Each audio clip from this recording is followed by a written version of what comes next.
Hello, everyone. My name is Lihi Rosenthal. I am the director of LEAD EDD, Leaders for Equity and Democracy.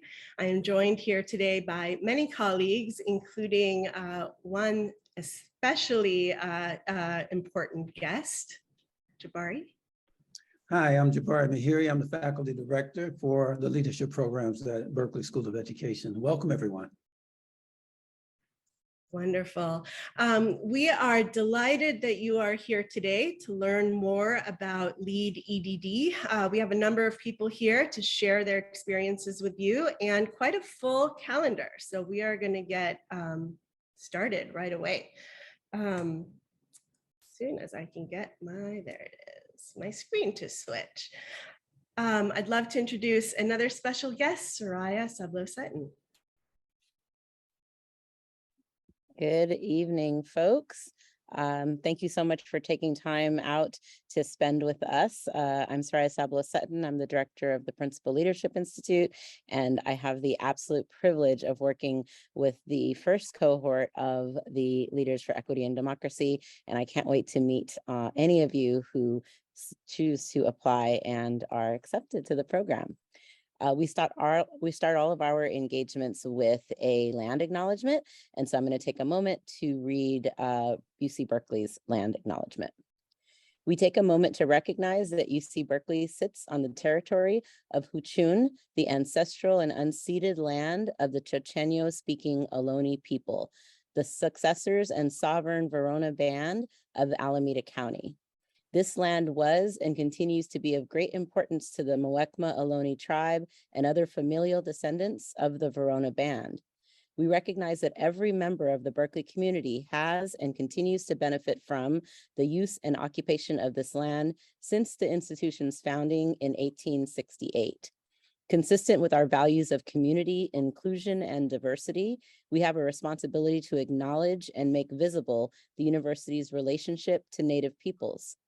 As members of the Berkeley community, it is vitally important that we not only recognize the history of the land on which we stand, but also we recognize that the Muwekma Ohlone people are alive and flourishing members of the Berkeley and broader Bay Area communities today. We invite you to take a moment to reflect on the land that you are joining us from if you are not in Berkeley currently.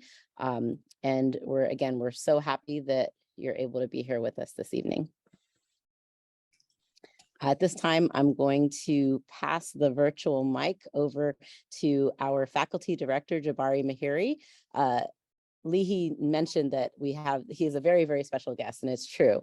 Jabari has been a member of the Berkeley School of Education for many decades.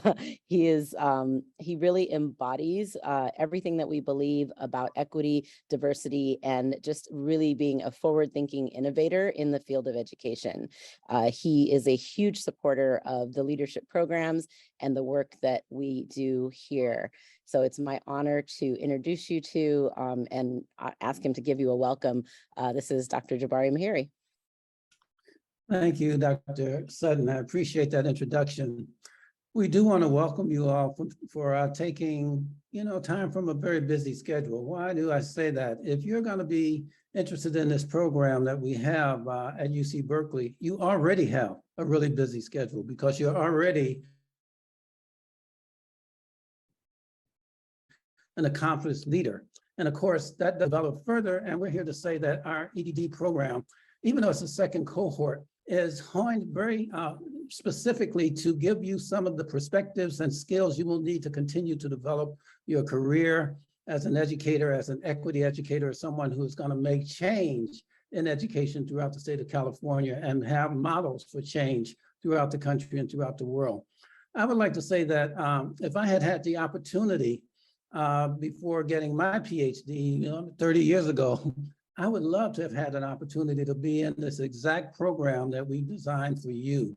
The new EDD, even though it's the second cohort, builds on the experience and expertise of many years of the program being in existence. And we had the opportunity to recraft it to make it even more viable and more exciting, bring in additional resources, particularly Senate faculty resources across the Berkeley School of Education to help you guys think about and develop the skills to not only change conceptual understandings of the issues that we have to engage, but also behaviors of the people that you're going to be influencing, engaging, directing, all of the stakeholders in the complex systems of education that you guys are excited about continuing to operationalize.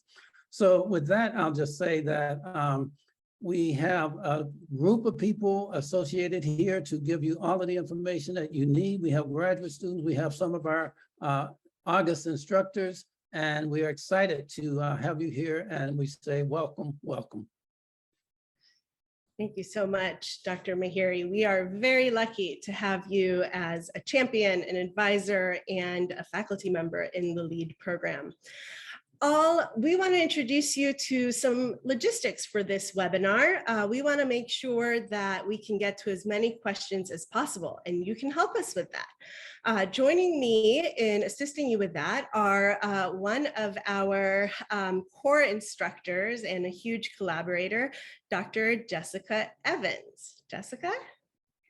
Hi, as Lee said, I'm one of the instructors in the LEAD program, and also have a couple other roles with PLI, as well as in the coordinating the social justice teacher leader certificate. We really, really value your input and would like you to ask questions throughout this session.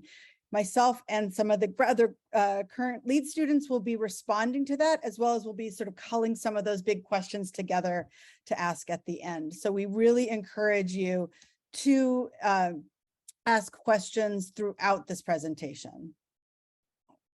Wonderful. Thank you, Jessica. You can see that she is joined by a few other folks who are some of our LEAD Cohort 1 student representatives. I'd love to introduce them or allow them to unmute and introduce themselves and tell us just a little bit about who they are. Let's go in order, starting with you, Francis. Good evening, everyone. My name is Francis Rojas, and I am in my 13th year in school administration, K-12, specifically 9-12 high school. I'm currently the inaugural principal of Emerald High School in Dublin, California. It's the first high school being built after 50 years in Alameda County. I'm part of Cohort 1 of LEAD, and I'm working on my third degree at UC Berkeley, having been an alumnus, class of 2001, integrated biology with a focus on neuroscience and human physiology. And it was a great honor to get my master's as part of the PLI program, Principal Leadership Institute, in 2010. And so now I'm part of LEAD Cohort 1. Welcome, everyone.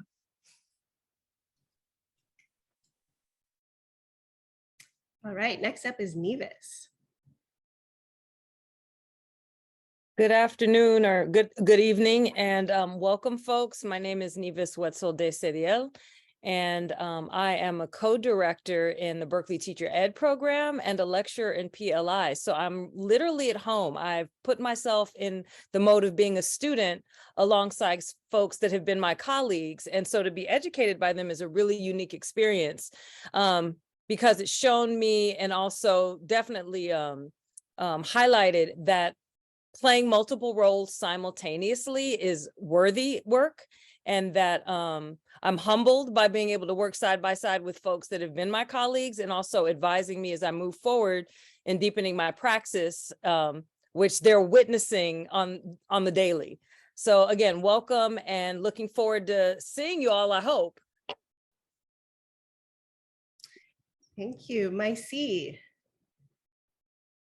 Thank you. Hello, everyone. Mycie Lee here. I am, going on my 25th year as an educator, and I currently serve as the Social Emotional Learning Director for the Sacramento County Office of Education.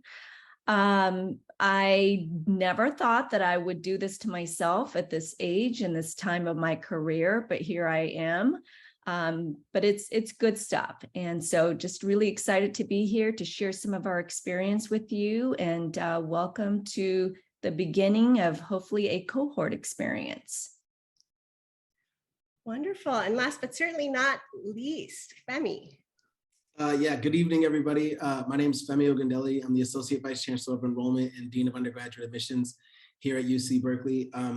And I am incredibly excited to be a part of this program, as well as to talk to you all a little bit about some of these experiences. I've had a chance to work in higher education at a variety of institutions across the country, and the LEAD program in particular was one that just spoke to me because of the big issues that we seek to face. And so excited to be here with you all and to answer some questions for sure. Wonderful. Thank you so much. These 4 students and Dr. Evans are going to be instrumental to helping you get the most out of this webinar. I highly encourage you to put questions into the Q&A, and I can go back to that slide to show you what that might look like on your end. They will be answering as many of these live as they can, and then throwing the rest of them out to Jabari and myself at the end for our Q&A section. So please keep them busy. I know you have many questions for them, and I also know they have lots and lots of writing and research to do. So they are here captive for the next hour. Use it to the best of your advantage to get all of your questions answered. They are the true experts on this experience. I'd like to introduce one additional special member of our team, and that is Özge Hasifajlioglu, who is one of our key instructors as well. Özge? Hello, my name is Özge Hacıfazlıoğlu. Thank you so much, Lihi. Thank you so much for all of my students and friends. I feel delighted to serve as one of the stewards of practice in this uniquely tailored doctorate program. I am a professor in educational leadership, and I have served in K-12 schools and in higher education context for more than 20 years as a leader, as a scholar, as a teacher educator. So welcome to our program, and I would like to give some brief information about our mission of the program. Thank you so much for giving me the opportunity to share our vision, mission. The success of our democracy relies on equitable schools, which in turn rely on transformational systems of system leaders.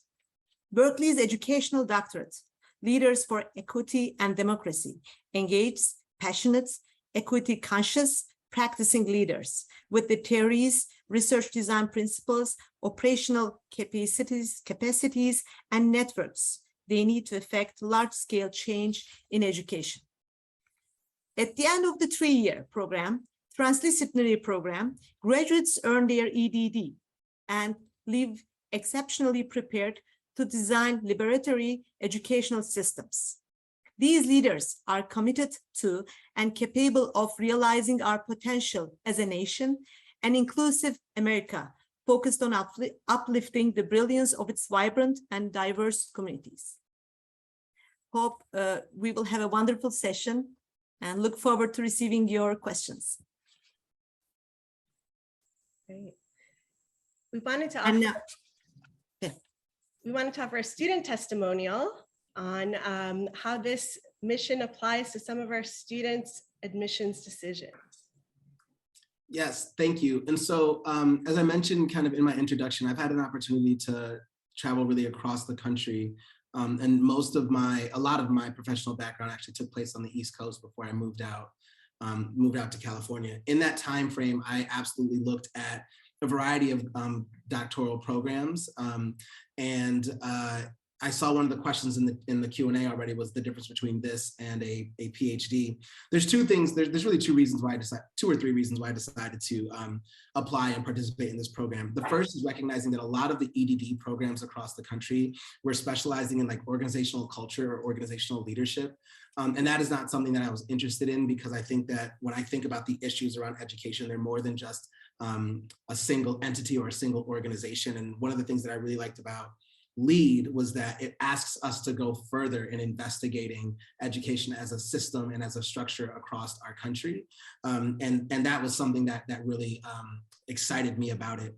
I also think that this is the place for change agents. If you are somebody who recognizes that education needs work, if you're somebody who recognizes that the current system that we're participating in is not working for everyone, then I think that LEAD sets itself apart because of its focus on equity and on democracy. And I think equity and democracy and education are things that we constantly talk about, but LEAD actually helps us understand what it means to put that into action. And so those are the main reasons why I applied to this program. In regards to the PhD question, I would simply just say, if you are a practitioner who's been doing this work for some time, I think that the EDD program is the way to go. It is a place where your experiences matter in your scholarship. And I don't know if you could say the same about that around PhD programs. And so that's the reason why I chose the EDD. That's the reason why I chose LEAD in particular. Thank you so much, Femi. Very inspiring. I think I knew some of that, but it's always nice to hear it again. This is one of the highlights of my year, as you can imagine, having our students here speaking to their experience, something that we didn't have when they were applying as the inaugural cohort. But cohort 2 will definitely be standing on some solid shoulders of our cohort 1 ancestors is the wrong word, but predecessors. To give you an understanding of where LEAD is located within the context of the Berkeley School of Education, we are one of a number of leadership programs. Those leadership programs are jointly led and envisioned by truly Jabari Mahiri, our faculty director and a professor of great eminence within the Berkeley community, and Rebecca Chung, the Assistant Dean of Leadership Development. Together, Jabari and Rebecca oversee a continuum of programs that work to advance educational equity at by locating leadership at different tables across educational contexts. In our PLI program, which my colleague Dr. Sablo-Sutton, who you met earlier, runs, we're working with teacher leaders who are looking at becoming K-12 principals or other administrators within the public education system. Once they graduate that program and become new administrators, we have a leadership support program, LSP, that helps them clear their credential and get support during those critical first few years of administration when all too many folks leave. LEAD is really designed to be a coherent bridge from those novice leaders to practicing leaders from early childhood through job placement, higher education, who are really seeking to understand, as Femi really said, the systems of education. They're leading at the higher levels of organizations and impacting a far greater number of young people and communities with every action that they take.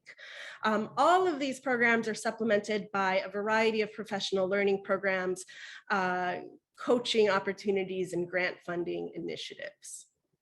When you join LEAD, you do join a family, the leadership programs family. And as with most families, it takes a lot to explain some of the unwritten habits and why we all take our shoes off before dinner and all of those idiosyncratic things that we do. So at some level, you might look at LEAD at a glance and certainly get some insights.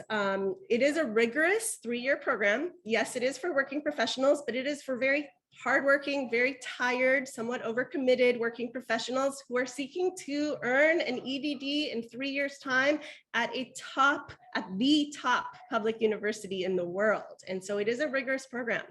It's also a well-supported program, and that is the reason for our small cohort size. We admit the students that we admit few students so that we can confidently provide each and every one of them with the individualized, customized support that it takes to finish a rigorous program within 3 years' time. The focus of our program is on designing for equity and system leadership. Our students study issues of leadership, as you saw from their very brief bios, and they take foundational coursework in leadership. Coursework is one way of preparing for leadership, and it's incomplete if we don't also look at practice. We believe very strongly that leadership is an embodied practice, and so there are multiple ways in which our programs aim to simulate the very real work and dilemmas and contexts in which you will likely be enacting your leadership as a public educational leader, either within the formal confines of the public education system or in a supportive partnership role. We do build in publication and presentation opportunities into the program. Several of our cohort members are traveling in the next month to go present at an international conference. They all, as you've seen, have already given poster presentations, and there will be more of those opportunities built into the program. All of that is in service of this last point, though. Our graduates leave ready to take on the mantle of leadership that is so sorely needed if we are to right our systems towards equity and democracy. A couple of more notes on the doctoral student experience, and then of course I'll turn it over to those who can tell you far better than I, our students. From a logistical standpoint, here's how LEAD is structured. It is predominantly an in-person program. It has a summer session, which includes 16 full days on campus every July. It has a weekend intensive structure throughout spring and fall of 14 weekends. Most of those weekends are Saturdays all day. However, 6 of them also include a Friday, and so there are Friday and Saturday engagement. And there are some weekday afternoon classes. During year 1, students fulfill some of their year 1 requirements during the weekday by attending courses on research methodology and other facets. Those are available, will be available for cohort 2. My cohort 1 folks are like, no, they're not. They will be available either online or in person. However, in years 2 and 3, one of the really important aspects of LEAD is letting you have creative choice and choosing a variety of different electives. Some of those are electives may be available to you if you don't want to come to campus during weekdays. There might be one that you really want to take that requires you to be here. So that is a consideration for those of you who are looking at joining from farther away. It can be done. It's quite a bit to bite off. The cohort experience is central to the LEAD experience. We believe that it's a great way to experience your studentship. And more importantly, we think it's a great way to practice your leadership, because leadership is collaborative, at least the type that we need in order to affect the outcomes we want. That means that during year 1, the cohort takes all of their classes together to really strengthen their identities as leader scholars. It's a new identity for many of our leader scholars who have been practitioners for decades, might I say, and haven't necessarily seen themselves as scholars. And so that reorientation takes a lot of effort, and it happens through the cohort model, truly. However, in years 2 and 3, we do want to give all applicants a chance to individualize their experience. And for that reason, they can take electives, they do field visits, they have much more of a chance, whether at Berkeley or even at some of our partnering institutions, to really lean into areas of specific interest for their practice. We'll look at a few elective courses later on. Throughout, though, there is the thread of the cohort. That's who you're spending those summers and weekends with. To speak to that a little bit more, I'd love to invite another one of our students to enter the conversation.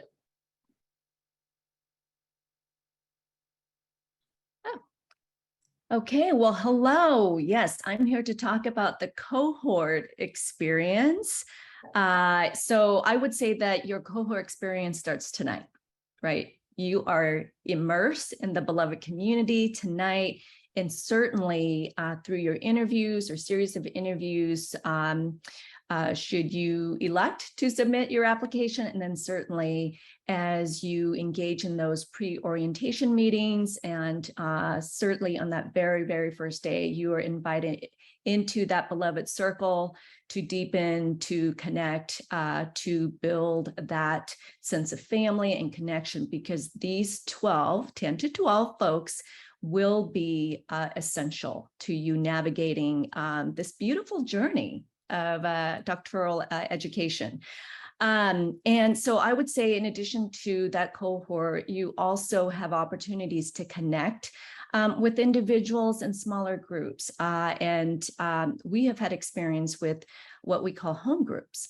And again, those are additional layers of opportunities for you to deepen those connections and relationships with folks who you will come to rely on greatly, to learn to be in scholarship together, to learn to be students again, for those of us who have been out of that world for a while, to have lunch with, to talk about, what does Leahy mean when she say we need to have a conceptual framework? Like, what does that even mean, right? So that beloved community, again, is an important and key to navigating the next 3.5 years. And I would also say that in addition to that lovely cohort, you also have these amazing professors who will have your back. with gentle hands nudging you forward, always there to hold high expectations, and certainly they will expect a lot from you, but they will do so with a lot of love and a lot of nurturing and a lot of support. And then finally, I would just say that this is a family. The cohort experience is truly about being in a family, and it's not perfect. And when you're tired and you've got 2 PQ papers that you've got to submit by the end of the month, you are exhausted and you are going to be experiencing this life a certain way. And so that family can get a little chaotic at times, but you always land on that foundation, back to that beloved community of love and care and laughter. We laugh a lot, and we have great times, and we push each other, and we are definitely connected in this unique journey that no other 12 people will have. So just excited to be on this journey with my colleagues here today, and certainly our 8 other colleagues, because it is a difficult journey, but it is well worth it. And you will say to yourself a year and a half later, this isn't that bad. I can do this. So that's what I have to say about the cohort journey. Thank you, Mycie. Very well put. The cohort journey is really the cornerstone of our program. And I think you can tell that there's a lot of love between cohort 1, and I have no doubt that that will be true in cohort 2 as well. Those cohort classes, those required classes are listed on the left here. You'll see that the first 3 have somewhat familiar names: Leaders, Equity, Democracy. Isn't that the name of the program? Those are the 3 courses that you take your very first summer to really start this journey of becoming or continuing to serve as leaders for equity and democracy. You can tell that the required courses have a theme, and that is that they are very central to the work of system leadership, and yet they very much reflect a commitment to equity and justice as the why behind the program. On the right-hand side, you'll see courses that are a lot less aligned in some ways, and that's because these are just some of the many possible elective courses that are available.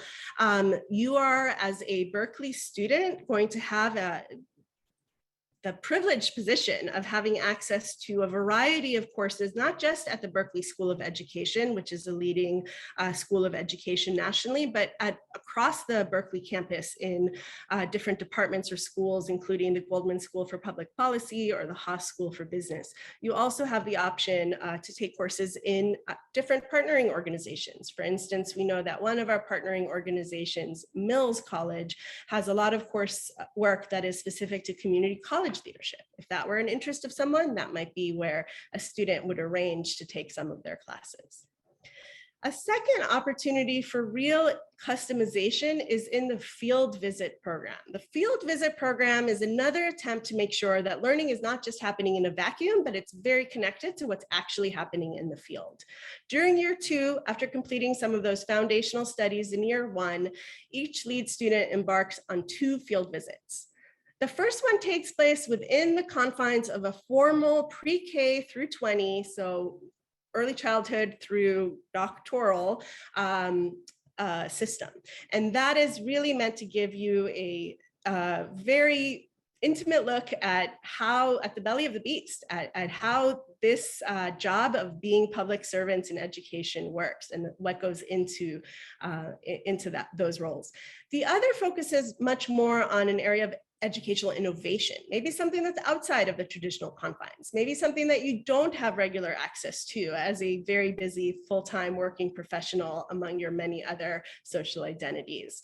To speak a little bit to some of these field visits and how they've been experienced, at least so far, by cohort 1, I invite another one of our incredible students, Nevis. Thank you, Lihi. Field visits. So I want to preface what I'm about to say with, I have never been consistently so impressed with the level of intentionality with everything we have been asked to do thus far. And though I was able to assume that in the way the program was framed and laid out prior to me applying, I have not been disappointed. I have not had any moments where I was questioning, why is this happening right now? So intentionality and also the transparency around why the program and the coursework is sequenced as it is always part of dialogue and what precedes entering into a semester. So having said that, this summer, the majority of our cohort was able to go to New Orleans for our field work. And there, what we were looking at is those high level problems that those of us in education are constantly aware of: disproportionality, access, the way monies are flowing in and out of districts. And being in New Orleans, there's some very particular conditions still very present for folks post-Katrina. So Leahy was really instrumental in arranging multiple contexts in which we had audience with key decision makers in New Orleans and Orleans Parish, particularly around different moves that individual citizens within and inside of education were making to advance and support communities that had been left out prior to Katrina, but even more so after Katrina, where we see a lot of corporate money coming into an area that has historically, and I mean all the way back from when enslaved people first were brought there and interacting with indigenous communities. We're talking about historical inequities that play out today.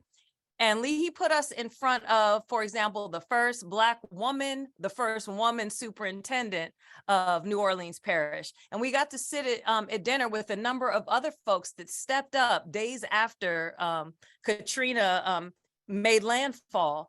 And they were moving to make sure people got fed and started to think about the types of education that would need to happen after the recovery, but also folks that were poised to push back on some of the market-driven initiatives that corporate money was wanting to use, for example, charter schools. Now, I'm not here to create any type of debate around charter school, yes or no.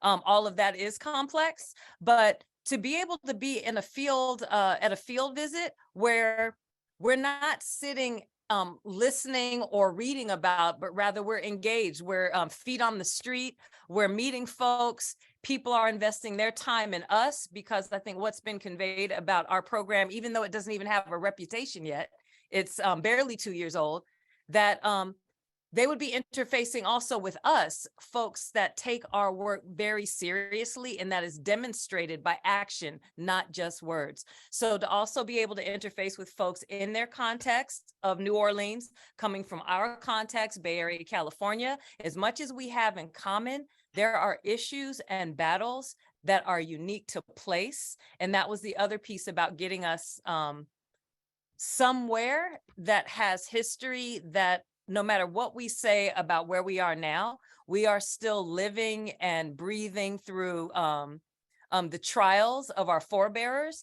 and also the systems that were established in perpetuity. The systems of oppression were designed to move beyond us, and to be able to talk to people about, and yeah, here we are in the time we have on this planet to do our part to make life a little bit easier, a little bit brighter, a little bit more magical in our sphere of influence. And so I felt honored to be able to have that much access and people commit their time to us. And again, I want to throw that right back to Leahy, having that intentionality, and also the gift of gab, because folks listen to her. So being led by a person that folks want to work with, that matters when you're talking about who your leaders are that are going to guide and clear a path for you. So I have both appreciation and also looking forward to, my own individual work in my in the second field practice that I'll do, but that one is truly memorable, and I find myself talking about it on the daily. So yeah, thank you, Leahy, for the opportunity. That is so kind. Thank you so much, Nevis. the crux of any doctoral program is doctoral research. You are here to shape your future practitioner work by learning how to engage with academic research, utilize it to advance your goals as possible, and also to confirm the steps that make the most sense moving forward. As such, we pay a lot of attention to your relationship with your advisors. Your advisors are walk hand in hand with you through that process and are really there to help you develop a confident academic voice and use it to advance this mission of equity. We assign you your 2 co-advisors upon your admissions to the program, so that from the very beginning, you are working concretely towards what will eventually become your dissertation. There are some milestones to be met along the way. I chuckled a little when Maicy mentioned conceptual framework. I'm not sure if she knew that that would be something she'd be thinking about when she attended this info session a couple years ago. But the goal is really to demystify that as much as possible by putting you in direct relationship with the folks who are best suited to help you through it. And those are faculty members who have done it themselves and have supported many other doctoral students to academic excellence. To speak a little bit more about that perspective, I invite our 4th student, Francis. Thank you, Leahy. So I think Leahy said it best. We're hand in hand, and I also believe step by step. You know, when we hear the word dissertation around, you know, a doctoral program, it sounds very overwhelming. Everyone just first thinks like, oh my gosh, there's this really big research paper project that you have to do.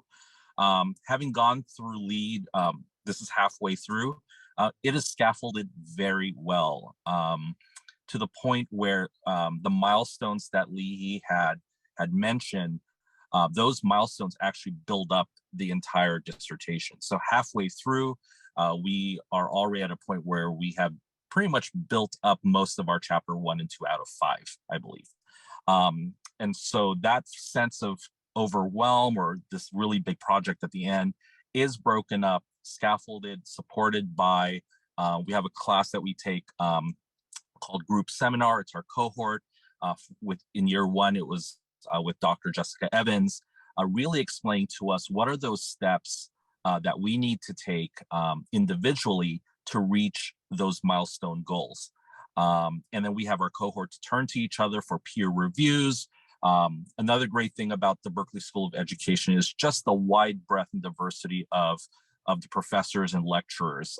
As you can see just from this group, it's a really diverse group. We've been able to interact with visiting professors from other parts of the country as well as internationally. For example, Özge is a visiting professor from Turkey who has a lot of experience around research methodology. And so we've been learning from her perspective as well.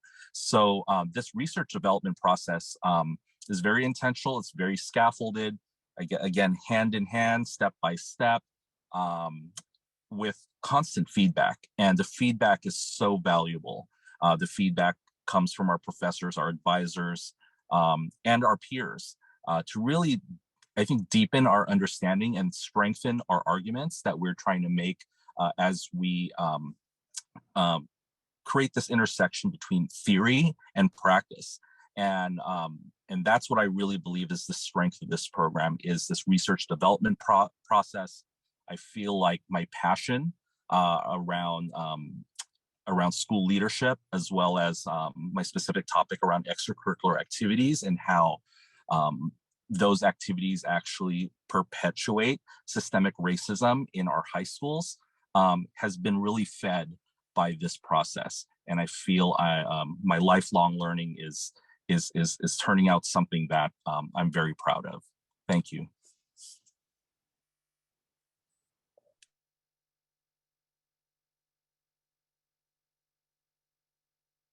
Welcome back to this idea of we really want to make sure that we get a chance to get lots of questions. We really appreciate all the questions that have been coming in, and I appreciate all the LEAD students who've been helping me answer those in the Q&A.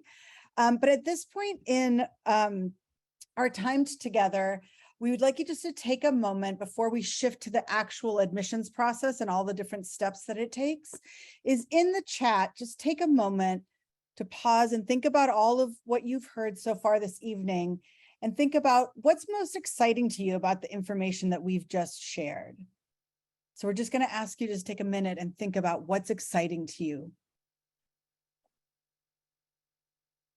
I see people interested and excited about the field visits, getting to be outside of their own community, learn from others,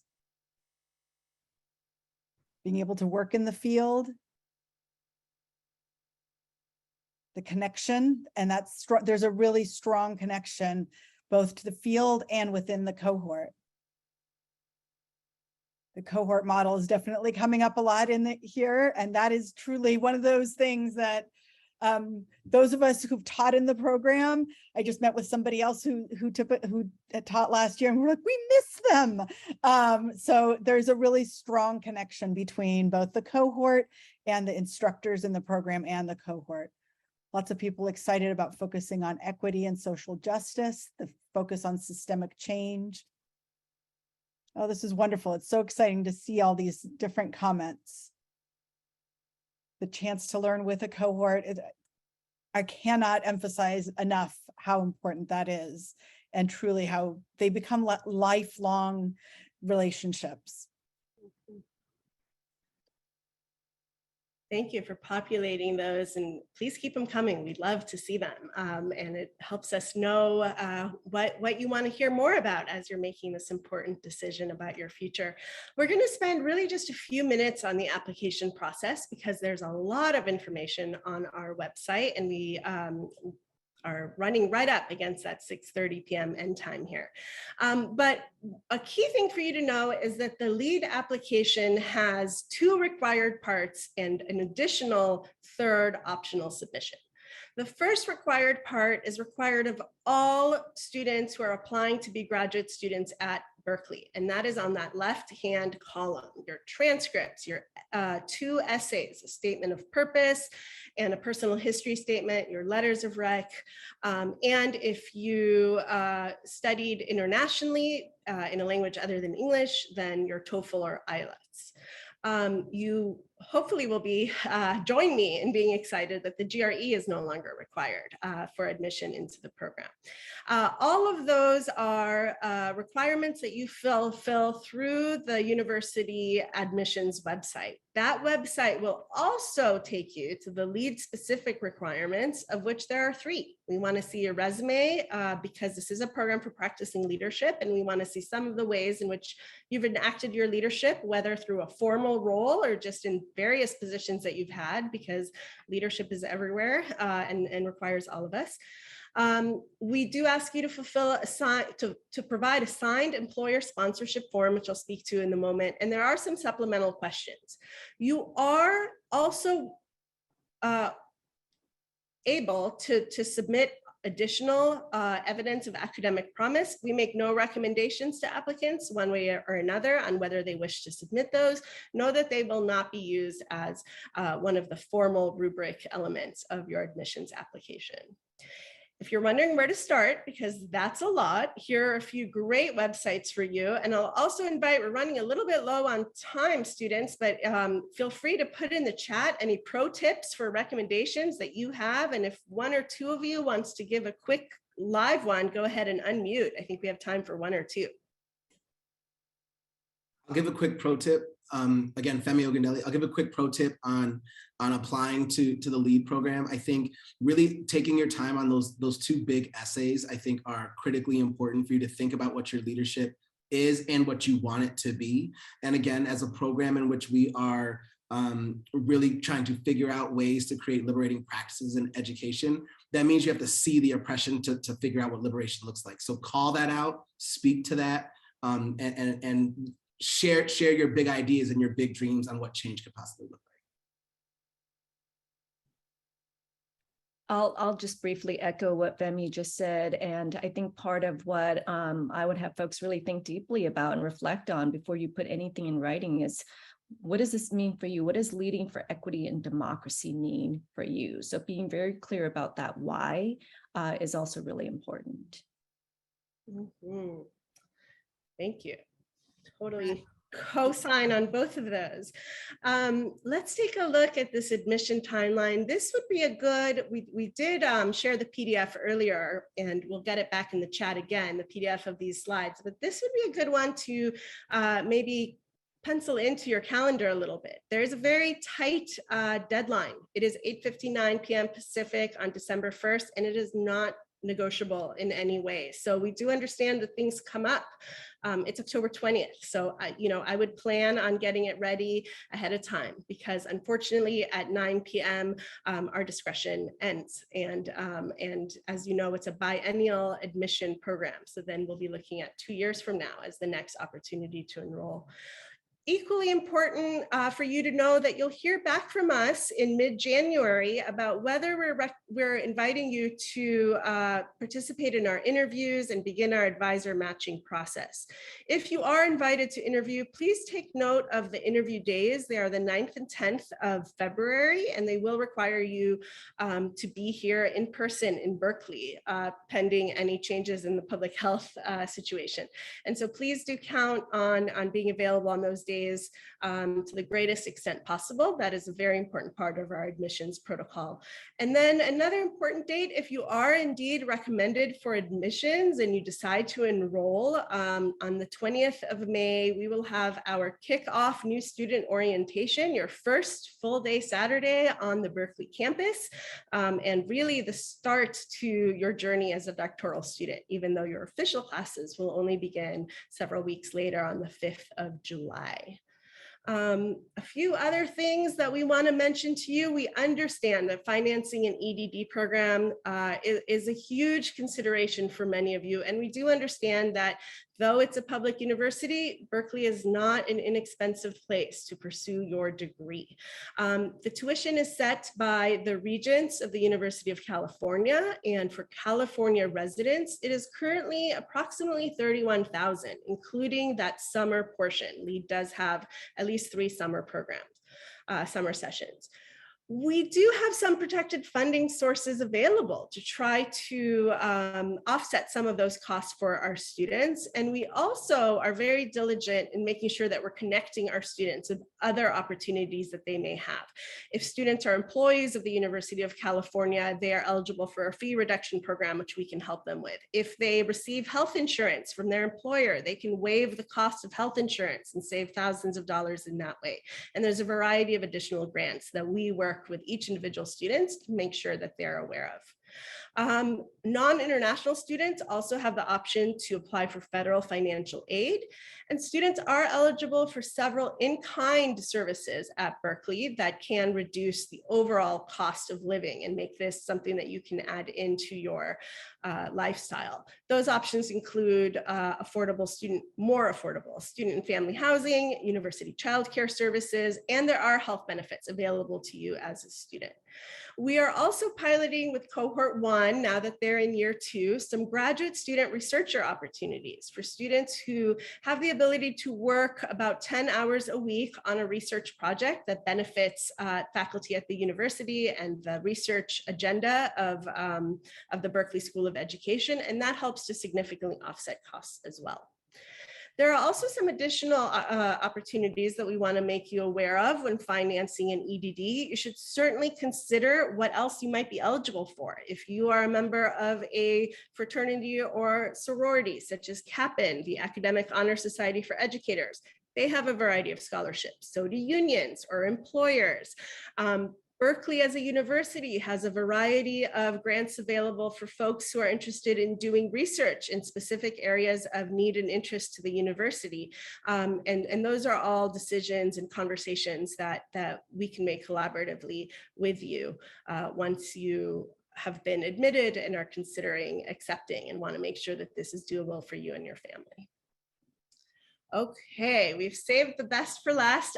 Thank you so much to all of our students and to Jessica Evans for responding to so many questions and answers while we've been speaking. And now I'd love to invite Jabari to join Jessica and me. And Jessica, I think you've maybe identified a few priority questions that we could answer live in the few minutes we have left. Before you get to that, I do want to mention that we surely will not get to everyone's individual questions, and that is why our contact email is on this page. We hope that you'll email us. I am happy to have a one-to-one conversation, especially about the intricacies of funding. If you are concerned that you can't make this work, please come see me. Let's have a conversation and see what we can figure out together. We also encourage you, whether or not you end up deciding to apply, to find us on social media, where we have a variety of affinity opportunities for you to be with others who share your passion for transforming public education, as well as a variety of grant-funded opportunities. Okay, with that, Jessica, put us in the hot seat. What do folks want to know? So some of the things that I kind of grouped together as a set of questions was really around kind of who is this program for, the distinction between PhD and EDD, but also kind of whether higher ed or pre-K also is part of this larger picture. So kind of, if you can talk a little bit about that.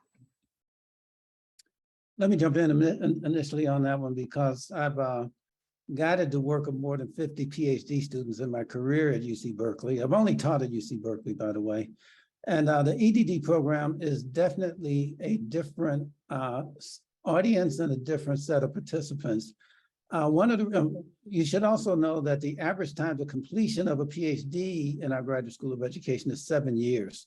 We're talking about a 3-year cycle. In my entire time of guiding more than 50 students, there's only been one who's advanced to candidacy in 2 years. And that's not a criticism. That's saying that it's a different kind of orientation towards scholarship that we are trying to purposefully retrofit to the kind of needs that leaders have and the kind of building out of your own experience. Now we're at the point where our cohort 1 is really looking hard at their dissertation foci. And of course, what we will see across the board is that they're digging deep into their own context and their own leadership experiences to think about the kinds of problems that they can solve with doing additional research to target and further those background and experiences that they already have. And that's one of the reasons we'll get these people through in 3 years. Lehi.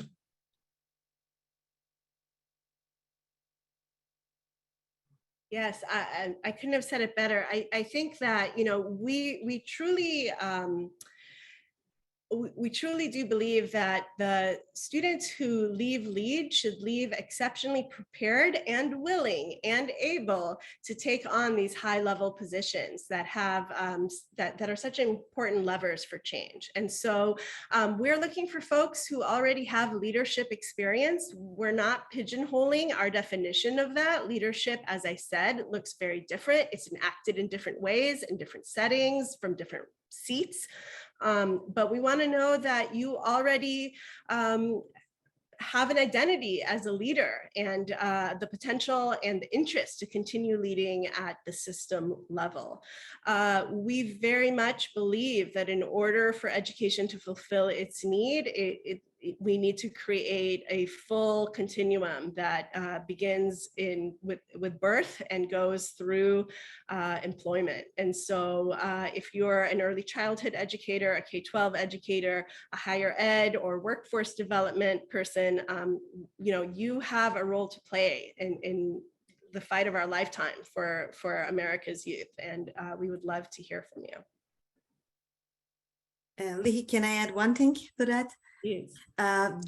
We can say that this is an opportunity to realize your dreams as an educator, and using research as a means of school improvement, using research as a means of realizing your dreams.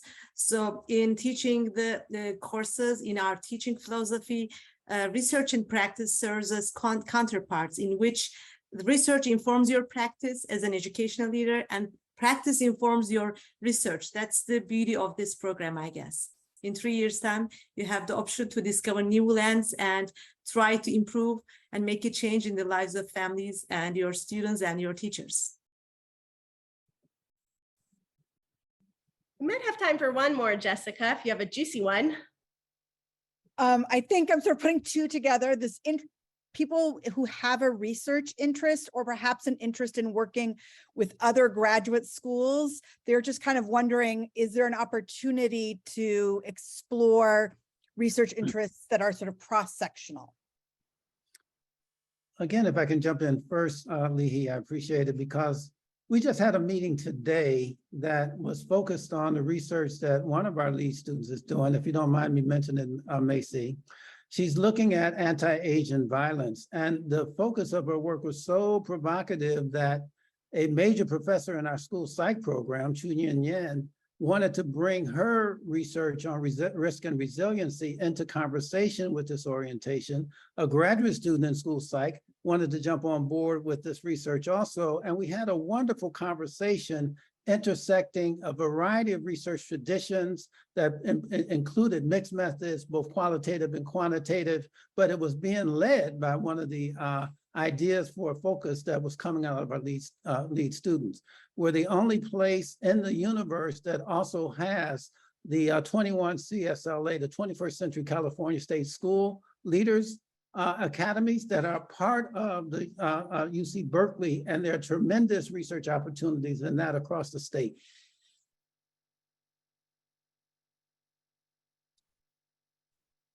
Thank you. Want to add to that? You said it really well. I mean, I think one of the big ideas of LEAD is that you cannot solve the sort of complex intergenerational justice imperatives of our time in a single silo, including education. And so we are very interested in work that really seeks to build a coalition of child-serving champions. We need to let you all go. One thing that is true about us is that we are rigorous, but we are also boundaried, and we believe greatly in your time to have dinner with your family and get to your many other commitments. Thank you for investing this time and learning more about LEAD today. Please be in touch with us. We shared our email addresses because we're eager to receive your emails. Thank you most importantly for staying in this work and for your commitment to this cause. And before we go, we have to give a shout out to Lihi. She's been amazing from the very beginning of this program. You wouldn't see the sophistication of what we're offering you now without the amazing contributions of Lihi. Thank you so much. Dream job. Thanks all. Take good care and please do be in touch.